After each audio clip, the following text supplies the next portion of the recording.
History has an odd collection of professions that, if they still existed today, may put a lot of employers in trouble. And unlike today, workers relied heavily on the physical aspects of labor compared to just sitting for 8 or 9 hours every day, staring mindlessly at a computer screen. Also, back then, jobs involved plenty of hazards, and forcing children to work was not entirely frowned upon. However, what we know about jobs in the early centuries of history seems to be limited to what we see on TV and in the movies. And most of what we see there does not really give us even the vaguest picture of how people actually earned a living. While there were occupations such as coach drivers, tax collectors, and government employees, the historical world is full of jobs that literally involve getting dirty. And if you think you're having it hard right now because your boss is making you work on a weekend, this video might make you feel better. So in today's list, we are counting down to the 12 worst jobs in history that you could ever have. At number 12, we have, surprisingly, matchstick maker. Now, this doesn't seem all that horrible, right? They're just little matchsticks. How hard could it be to make them? Matches were, of course, a household necessity before the dawn of electric power, so much so that an entire profession revolved around the creation and distribution of these phosphoric fire starters. On the outside, making matches for a living may seem like an easy task. However, since the medical sciences have not yet been as advanced as it is today, people are unaware of the dangers of the chemicals they were working with. So on a daily basis, matchstick makers are exposed to massive amounts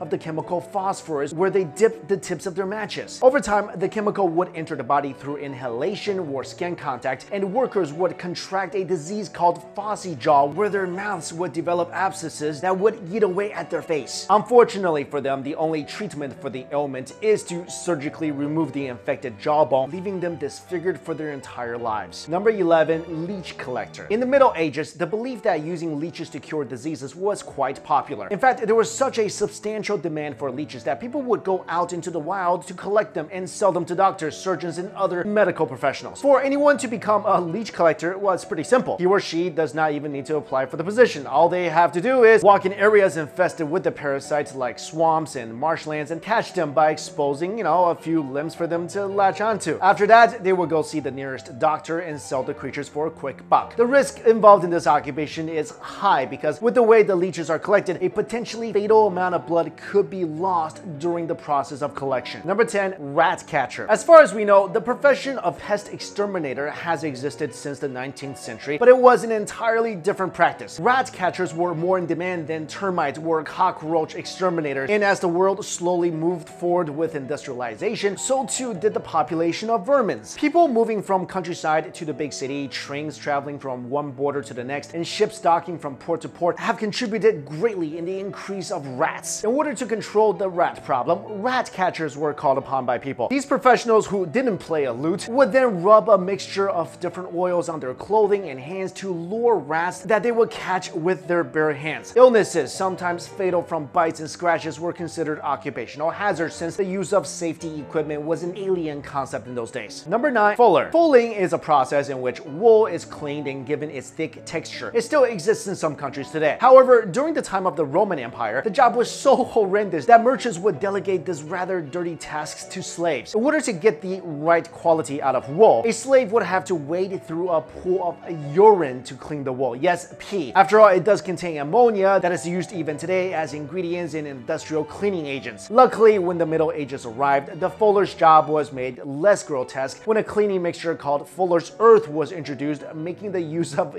urine obsolete. Number 8, bone grubber. The Victorian age gave birth to plenty of professions that involved scavenging. One of them was called bone grubbing. And yes, the occupation does sound as dastardly as you would think. Enterprising bone grubbers would scour the cities of rotting bones from butcher shops, trash heaps, and wherever else a dead animal or body could be found. These bones would then be sold to dealers and merchants to be made into everyday items such as toothbrush handles and teething toys for infants. Whatever could not be sold or used for merchandise would then be ground up and boiled to be made into either soap or plant fertilizer. Number 7, mudlark. Another popular scavenging profession during the Victorian age was the mudlark. You could say that mudlarks were a scavenger since the job was mostly within the community of the extremely impoverished. Mudlarks are often seen scouring the riverbanks and the trash heaps to find things that other scavengers may have overlooked, such as bones, pieces of metal, and even fabric. Afterwards, these found items would then be sold to merchants or other scavengers for a little bit of money. One of the many downsides of this job is occasionally having to wade wade through, cesspits of human waste and bumping into the occasional corpse in the river. Number 6, body snatcher. Speaking of corpses, body snatching became a popular profession during the same century when medical study was at its most vigorous. Since corpses for anatomical study can be hard to come by in the open market, medical universities and institutions would pay top dollar to people who are willing to dig up fresh corpses from graveyard. Of course, it goes without saying that body snatching is practically grave robbing, a crime in those days that could earn you a trip to the gallows. However, in this profession where extreme discretion is key, many people have found it to be so lucrative that some body snatchers would haul multiple corpses for their patrons. However, due to Victorian science's high demand for anatomical subjects, many body snatchers were not above committing murder. Number 5, whipping boy. Monarchs, or even super rich people today, have an extremely high regard of themselves as well as their offspring. In fact, should a prince misbehaves, it is a crime to correct or reprimand the child unless you're the king or queen. In order to make sure that a young prince keeps to his best behavior, and since kings and queens aren't always around to tell their kids off, the court would employ the prince's closest friend, also of noble stock, to be the designated whipping boy. Essentially, when the prince misbehaves or is caught in a situation that demands discipline, a punishment that usually involves whipping or beating. The logic behind it is that the punishment would be so severe that the prince, upon seeing his friend, would be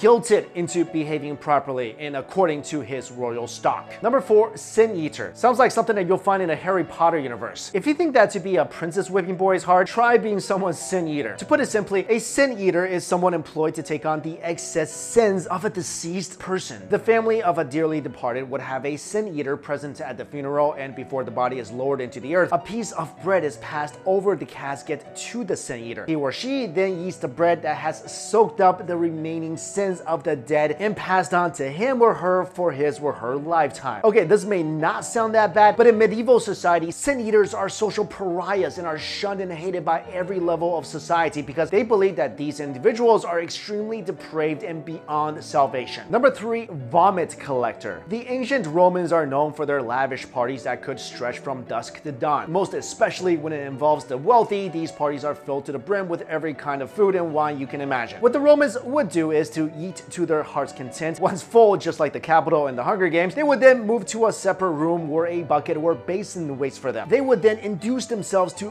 vomit out all the food and drink they just consumed in order to, make room for more. And then it is the task of the vomit collector to periodically empty out and clean the buckets and basins that are filled with vomit and in some cases feces. Yeah, because food comes out both ways, right? Number 2, gome farmer. In the Middle Ages, sewage systems were as non-existent as indoor plumbing, so the amount of waste had to go somewhere. Industrious individuals would come up with a network of pipes that dumped their excrement onto the streets or cesspits away from their homes. But it's not always out of sight, out of mind when it comes to dealing with piles of human waste. Somebody has to take on the job of actually hauling all of it and cart it away from the city limits. And this was the unfortunate occupation of a gome farmer. While it sounds whimsical, a gome farmer's job is just that: collect human waste from cesspits and streets. And he had to do his job under the cover of night because nobody wants to see that. He would then cart it out of town and dump it far away from any populated area. Obviously, a gome farmer had to live as far away from other people as possible due to the smell. Not only that, this back-breaking work has been known to cause serious illnesses to the worker because, he's smelling that stuff all day. Finally, number 1, the groom of the stool. Sometimes the worst job does not necessarily have to be done by someone from the lower levels of society, because there are worst jobs that are exclusively appointed to noblemen and aristocrats. One of them was becoming a monarch's